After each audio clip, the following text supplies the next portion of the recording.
Good evening students. Dimension उम्मीद करते हैं कि बच्चा जितना ढंग से हम पढ़ा रहे हैं आप लोगों को डायमेंशन समझ में आ रहा होगा। आज हम लोग डायमेंशन का नया टॉपिक पढ़ेंगे।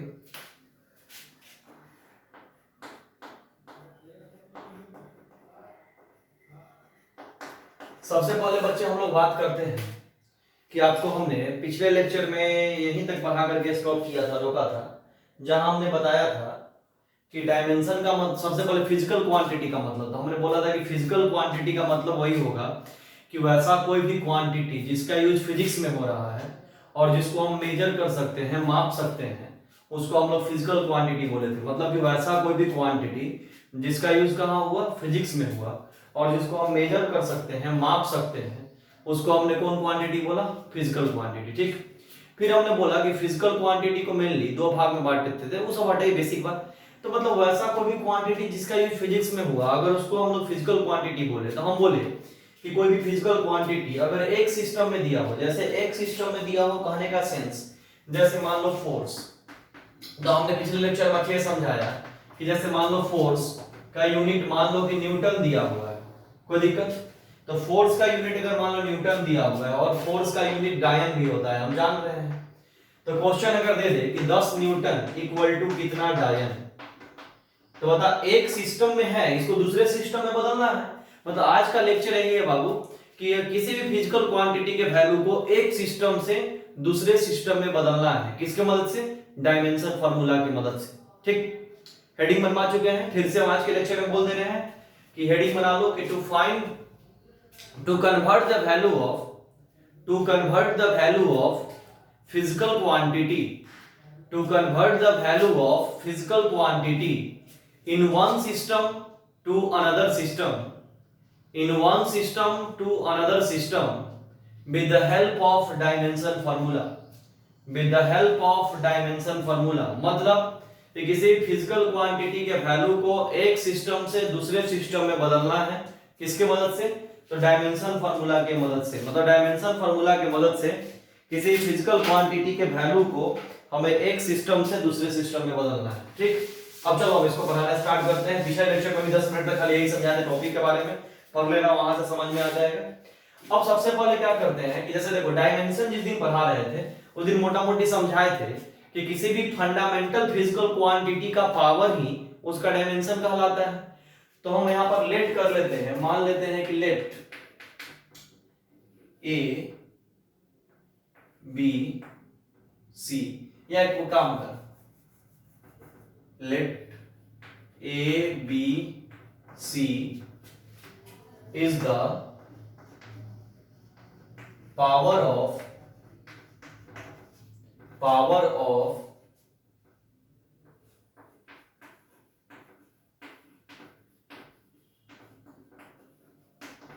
Fundamental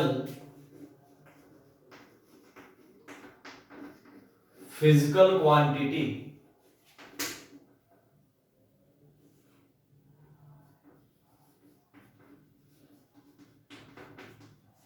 let ABC is the power of fundamental physical quantity MLT respectively।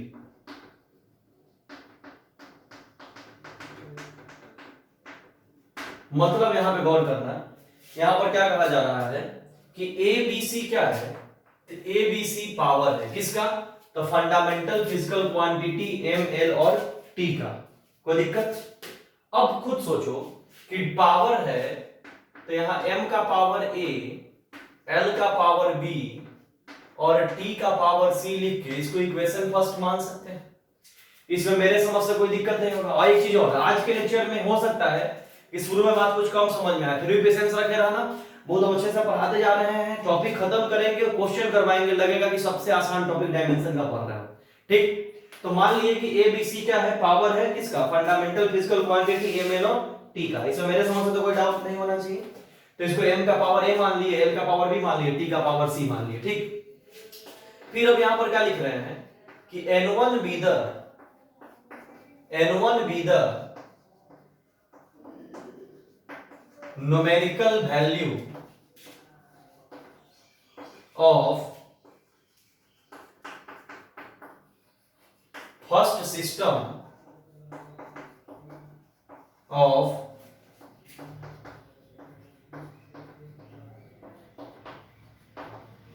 N1 be the numerical value of first system of fundamental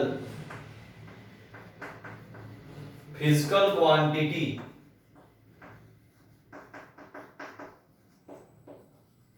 M1 L1 T1। अब क्या कर रहे हैं कि पूरे कहानी को दो सिस्टम में बना रहे हैं, क्योंकि हमको एक सिस्टम से दूसरे में बदलना है। हम तुरंत सिखाएंगे बच्चा, बस आराम से देखते जाओ। तो हम क्या मान लिया कि N1 be the numerical value of first system of fundamental physical quantity M1 L1 T1, और इसको हम ऐसे लिख सकते हैं कि N1 into M1 L1 T1, मतलब ये फर्स्ट सिस्टम का न्यूमेरिकल वैल्यू है। ठीक, ऐसा लिख लिए। अभी डरना मत, आज का लेक्चर सबसे आसान है। शुरू में थोड़ा लगे जो भी, आराम से देखते रहना, सब बात धीरे धीरे समझ में आने लगेगा। ठीक, अब क्या करते हैं, फिर वही बात कि let N2 be the numerical value, N2 be the numerical value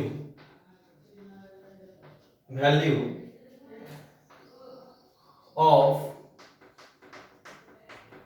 second system of fundamental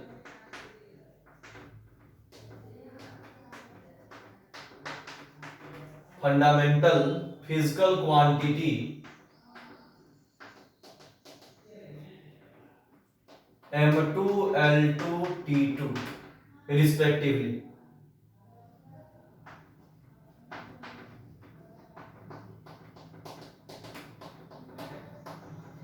मतलब बच्चे समझ लो कि N2 यहां न्यूमेरिकल वैल्यू है किसका, second system of fundamental physical quantity M2 L2 और T2 का।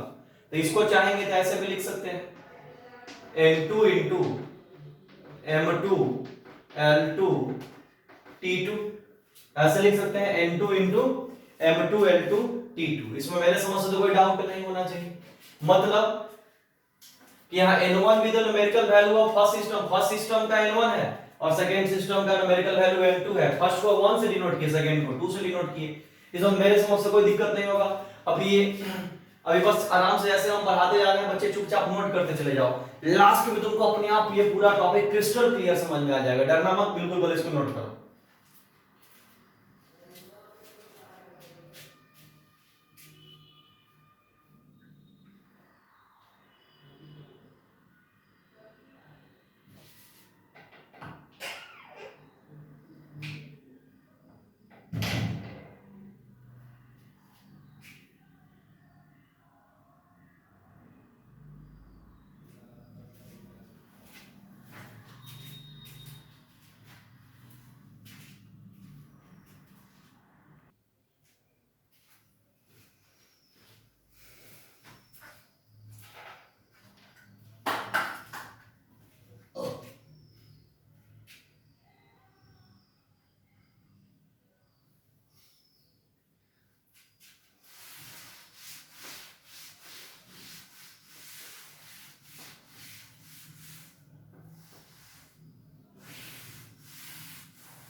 यहाँ जो ये लिखा हुआ है इसको लिख के छोड़ दी इक्वेशन फर्स्ट को।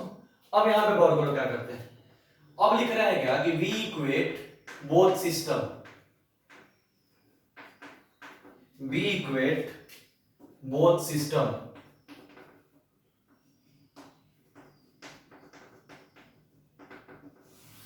मतलब कि हमको दोनों सिस्टम को इक्वेट कर देना है।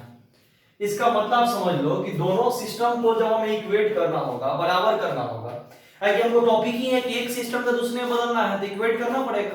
तो इक्वेट करने के क्या लिखेंगे, पहला सिस्टम को क्या लिखे थे N1 M1 L1 T1, और इसको क्या लिखे थे N2 M2 L2 T2। ठीक। अब गौर कर लो कि पहले वाले सिस्टम को लेट करके यूनिट 1 नाम दे देते हैं। मतलब कि हम मान लेते हैं M1 L1 T1 जो है वह हमारा यूनिट नंबर 1 है, और इसको मान लेते हैं कि M2 L2 और T2 जो है हमारा वो हमारा यूनिट नंबर 2 है। मतलब ये हमारा यूनिट नंबर 1 है और ये हमारा यूनिट नंबर 2 है।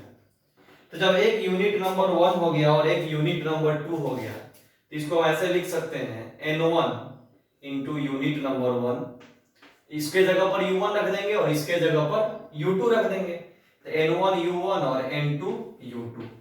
तो यहां से बच्चे अगर N1 निकालना हो तो N1 इक्वल टू क्या हो जाएगा N2 U2 बाई U1, और मान लो कि यहां से अगर N2 निकालना है तो N2 इक्वल टू क्या हो जाएगा N1 U1 बाई U2। खुद सोच लो, इधर इसको भाग में लेगा तो ये निकल गया, इसको भाग में ले आते N2 निकल गया।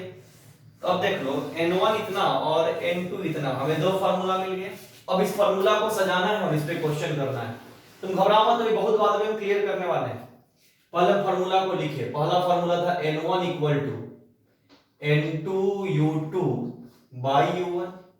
तो खुद देखो U2 के जगह पर, खुद देखोगे U2 के जगह पर हमने क्या माना है, तो U2 के जगह पर M2 L2 T2 ये, और U1 के जगह पर M1 L1 T1 वैल्यू रख देंगे। N1 इक्वल टू क्या निकल गया N2, U2 के जगह पर क्या रखेंगे, U2 के जगह पर M2 L2 T2 और U1 के जगह पर M1 L1 T1। अब इसको अलग अलग भी तो तोड़ के लिख सकते हैं, जैसे कि N1 equal to N2 into M2 by M1 L2 by L1 T2 by T1। ठीक, इसमें तो मेरे समझ से कोई दिक्कत नहीं। अब बताएं यहाँ m का पावर हमने इक्वेशन फर्स्ट में क्या मान रखा है a, तो यहाँ a, l का पावर b तो यहाँ b, और t का पावर c तो यहाँ c। और इसको ऐसे लिख लेंगे कि n1 equal to n2 into m2 by m1 का power a, l2 by l1 का पावर b, और t2 बाई t1 का पावर c। ठीक, इसमें मेरे समझ से तो बच्चे कोई डाउट नहीं होना चाहिए। वैसे ही N2 बराबर क्या निकला हुआ है, N2 बराबर निकला है N1 U1 बाई U2। तो वैल्यू रख दो, अलग अलग करके डायरेक्ट रख देंगे। तो N1 U1 के जगह पर क्या हो जाएगा M1 L1 T1, M1 L1 T1, और U2 के जगह पर क्या रख लेंगे M2 L2 T2। हो गया।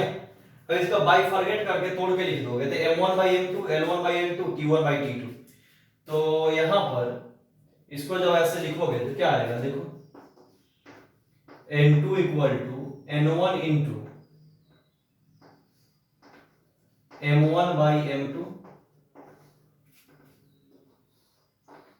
L1 by L2 T1 by T2। फिर वही M का पावर A, L का पावर B और T का पावर C। मतलब मेन ये दो फॉर्मूला हो गया, एक ये और एक ये, और इसी के मदद से न्यूमेरिकल बनाएंगे। देखो बच्चे हम तो तुमको डिटेल वैसे तोड़ करके निकाल के बता दिए, तुमको बस अब 11 के स्टूडेंट हो, तुमको बस ये दो फॉर्मूला से काम रखना है, ये वाला और एक ये वाला। अब ये फॉर्मूला यूज कैसे करेंगे अब हम तुमको सिखाएंगे, तुमको सबसे आसान लगेगा, डरना मत बिल्कुल भी। बस इसको एक बार अच्छे से नोट कर लो। अभी भी अगर कम समझ में आ रहा है फिर भी डरो मत, 5 मिनट के बाद एकदम ये लेक्चर सबसे आसान हो जाएगा। और इसको नोट करो पूरा जल्दी से।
गौर कर लो, ये दो फॉर्मूला हमने निकाल दिया मेन। अब आपको इसी दो फॉर्मूला से काम करना है, ठीक।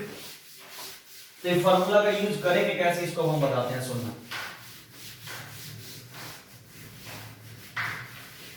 इस फॉर्मूला का यूज कैसे करना है तुरंत सिखा रहे हैं हम,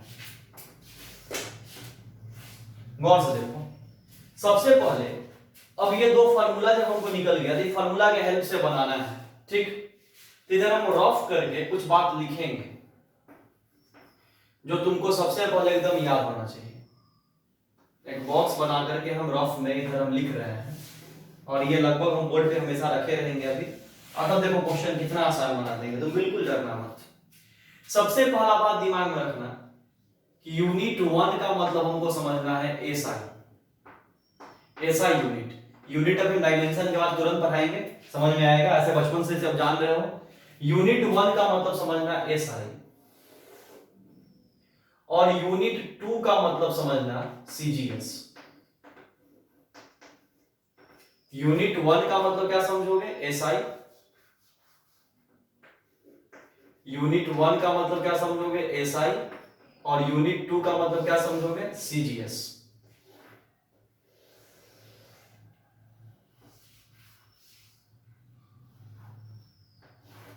यूनिट 1 का मतलब एसआई और यूनिट 2 का मतलब क्या समझना है, सीजीएस, ठीक। मतलब अब तुम समझो, कोई लिखा अगर फोर्स, तो फोर्स का एसआई यूनिट न्यूटन हुआ और सीजीएस यूनिट डायन हुआ। दो चार फेमस अभी लिख दे रहे हैं। जैसे मान लो अभी क्वेश्चन में आएगा एनर्जी, तो एनर्जी का एसआई यूनिट जूल हुआ और सीजीएस यूनिट अर्ग हुआ। मान लो आएगा पावर, तो पावर का एसआई यूनिट होता है वाट, ये सब 9th में पढ़े होंगे। और सीजीएस यूनिट होता है अर्ग पर सेकेंड। ये सब फिलहाल अभी ध्यान रखना, सब आगे फिजिक्स में पढ़ लोगे, ठीक। तो ये सब कुछ कुछ चीज पहले याद रखना है। मतलब कि ऐसा यूनिट जब भी लिखा हो तो उसे यूनिट 1 समझेंगे। मतलब जैसे मान लो कहीं पर हम न्यूटन देखेंगे लिखा हुआ तो हम समझ लेंगे कि यूनिट 1 है। जूल लिखा हुआ देखेंगे समझ लेंगे यूनिट 1 है। वाट लिखा हुआ देखेंगे समझ लेंगे यूनिट 1 है। वही अगर कहीं पर डायल लिखा हुआ है तो समझ लेंगे यूनिट 2 है। अर्ग लिखा हुआ है तो यूनिट 2 है। अर्ग पर सेकंड लिखा हुआ है तो यूनिट 2 है। मतलब सीजीएस मतलब यूनिट 2 और एसआई मतलब यूनिट 1। पर इतना समझ में आ गया। अब तुम समझ लो यहां एक इंपॉर्टेंट बात कि यहां जो भी 1 वाला लिखा हुआ है, जैसे मान लो लिखा हुआ है 1 m1, तो 1 वाला को हमने एसआई बोला है, तो मास का एसआई यूनिट केजी होता है। तो हमेशा याद रखना m1 के जगह पर हम ऑलवेज लिखेंगे 1 केजी। वही अगर m2 लिखा हो तो इसके जगह पर लिखेंगे 1 ग्राम हमेशा। क्यों? क्योंकि मास का एसआई यूनिट होता है केजी और सीजीएस यूनिट होता है ग्राम। बोल क्लियर हो गया? वही अगर कोई लेंथ लिखा तो हमेशा L1 लिखा रहेगा तो समझना कि 1 मीटर, और अगर वही L2 लिखा रहा तो समझना कि 1 सेंटीमीटर, और वही T1 लिखा रहा तो टाइम का मतलब सेकेंड, और T2 भी लिखा रहा तो टाइम का मतलब सेकेंड। अगर टाइम का एसआई और सीजीएस दोनों सेकेंड होता है। मतलब दिमाग में सेट कर लो कि m1 के जगह पर हमें 1 के, सीधा बात सुन भाई, 1 का मतलब एसआई और 2 का मतलब सीजीएस। तो एसआई यूनिट में मास का केजी होता है तो हमने लिखा 1 केजी। ये रफ बात है, तो दिमाग में रखना कि m1 के जगह पर ऑलवेज क्या लेना है, 1 केजी। m2 के जगह पर 1 ग्राम, L1 के जगह पर 1 मीटर, L2 के जगगह पर 1 सेंटीमीटर, T1 T2 1 सेकेंड। उसके बाद एक बात और याद रखना कि एसआई को यूनिट 1 बोलते हैं और सीजीएस को हमेशा क्या बोलते हैं, यूनिट 2। एसआई को क्या बोलते हैं, यूनिट 1, और सीजीएस को क्या बोलते हैं, यूनिट 2, ठीक। अब हम तुमको सिखाते हैं कि कैसे इस फार्मूला को यूज करते हैं। क्वेश्चन बहुत आसान से मैं स्टार्ट कर, मान लो क्वेश्चन दे दिया कि 15 न्यूटन इक्वल टू डैश डायन। मान लो बच्चे का आसान क्वेश्चन दे दिया कि 15 न्यूटन इक्वल टू डैश डायन और बोला बना के दिखाओ। तो सबसे पहले हम गौर करेंगे कि आखिर ये न्यूटन या डायन है क्या। सबसे पहले समझेंगे कि ये न्यूटन या डायन है क्या।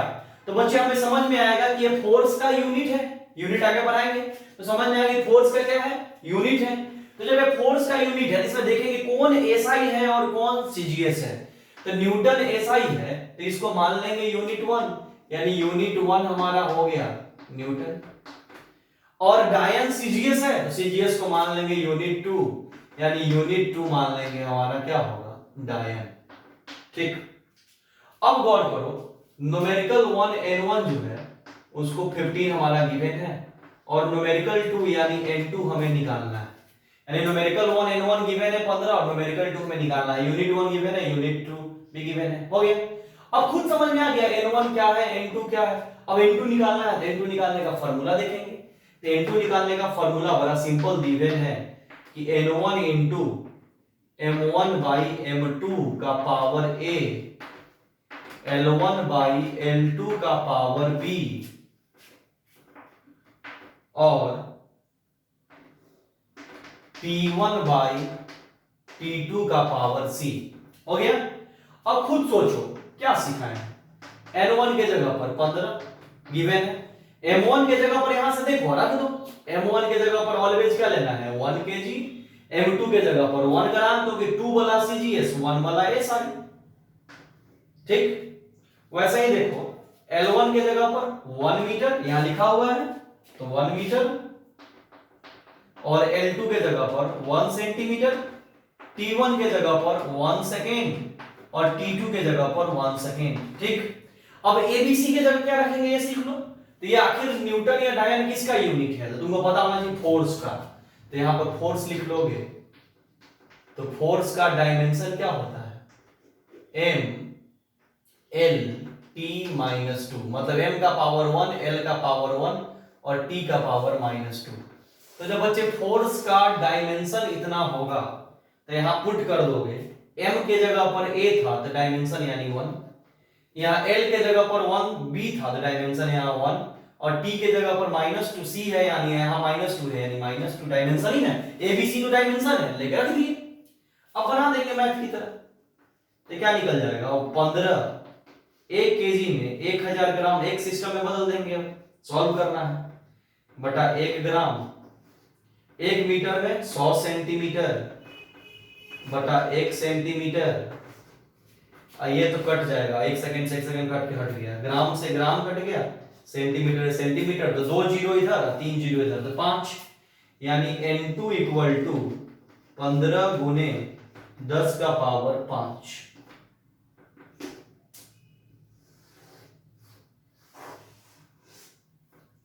n2 इक्वल टू 15 गुने 10 का पावर 5।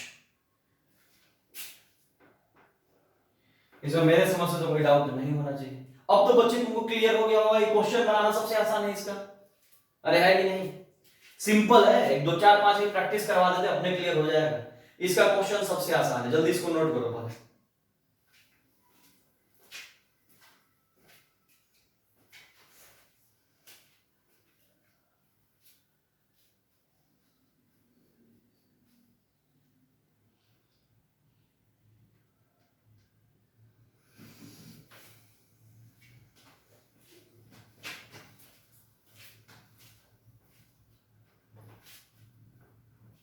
स्क्रीन पॉज करके लिख लो, हम मिटा देते हैं।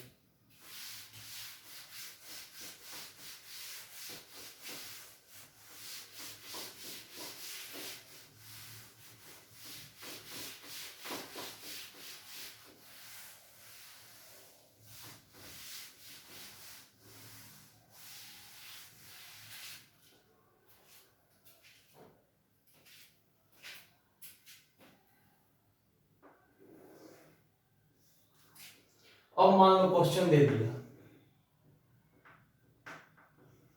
20 जूल इक्वल टू डैश अर्ग। अब मान लो 20 जूल इक्वल टू डैश अर्ग दे दिया, फिर बनाएंगे इसको। तो जूल किसका यूनिट, तो जूल और अर्ग किसका यूनिट, तो चेक करेंगे। हमको दिख रहा है एनर्जी का यूनिट है तो एनर्जी का पहले डायमेंशन लिखना, आगे काम देगा नहीं। तो आपको 100 बार पढ़ाए हैं कि जो डायमेंशन वर्क का वही डायमेंशन एनर्जी का, और वर्क का डायमेंशन होता है ml² t-2। ये लिख ली। अब खुद चेक करो कि जूल एसआई यूनिट और अर्ग सीजीएस यूनिट। किसका? एनर्जी का। तो जो एसआई होगा उसे यूनिट 1 बोलेंगे, यानी यूनिट 1 हमारा हो गया जूल, और जो सीजीएस होगा उसको यूनिट 2 बोलेंगे, यूनिट 2 हमारा हो गया अर्ग। तो न्यूमेरिकल 1 निकालना है, तो न्यूमेरिकल 1 हो गया 20 और न्यूमेरिकल 1 20 है और न्यूमेरिकल 2 निकालना है। तब न्यूमेरिकल 2 इक्वल टू क्या होता है? न्यूमेरिकल 2 इक्वल टू होता है n1 into m1 by m2 का power a, l1 by l2 का power b, t1 by t2 का पावर c।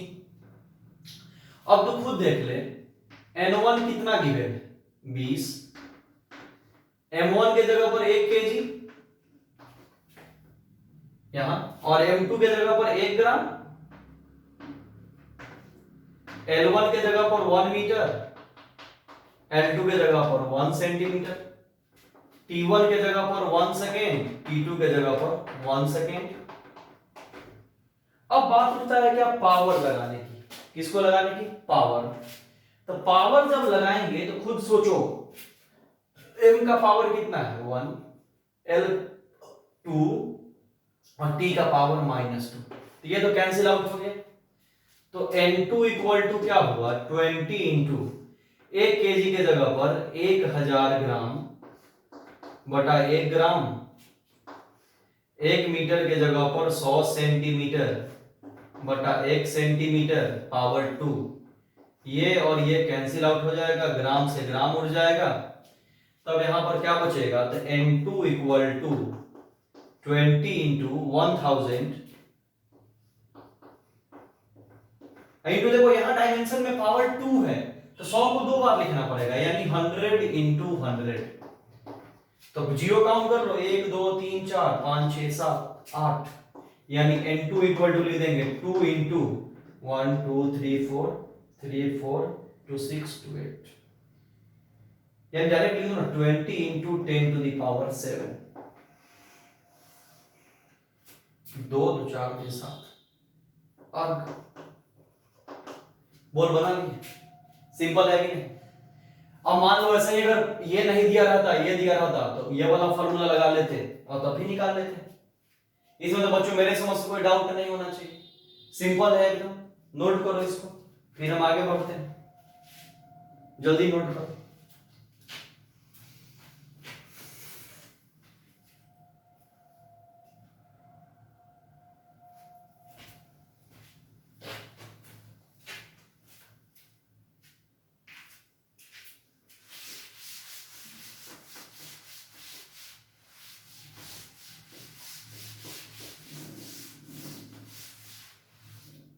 चलो अब इसके आगे नेक्स्ट वीडियो में पढ़ाई करते हैं।